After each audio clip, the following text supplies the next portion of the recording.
But for the first time, I have to say that I believe many of those in charge in the right-leaning media are actually at odds with what's best for you, the viewer, the customer, and more importantly, the country.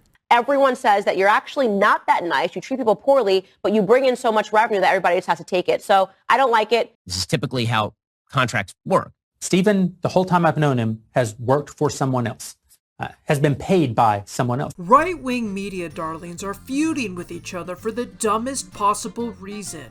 Conservative host and grifter Steven Crowder sparked drama after he announced that he'd been approached by the Daily Wire with a $50 million contract.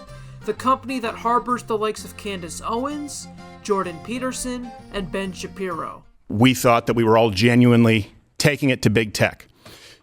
But too many of those in charge of the big conservative platforms are verifiably in bed with them. Big tech is in bed with big con. This is worse than the left frames their contracts. Again, of course I didn't sign any of these things, but I now know what other kids are signing out there. So I went into free agency. I looked over the offers and I saw the clause come out. And I don't just mean unreasonable demands for control, but what I would argue are immoral terms that actually punish conservative content creators on behalf of big tech. And that's something that I just couldn't unsee. In response, Daily Wire CEO Jeremy Boring made his own video about the contract his company offered.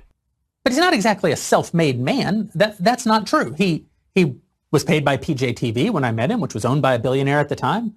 Then he was paid by CRTV for a number of years, which was owned by a billionaire at the time. Then he was paid by The Blaze, which was subsidized by a billionaire. But Stevens never had to create the company that actually distributes, markets, and monetizes all of that content. You know, he talks in his video about being one of the only true independent conservative voices.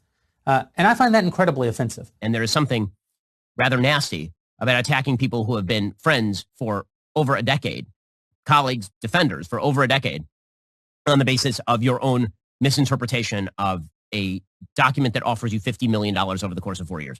But to do a total bitch move and go out to the public rather than trying to resolve these things and these slight differences behind the scenes, and to make it seem like you're the hero and you're the true one and you keep it authentic when something really nothing happened.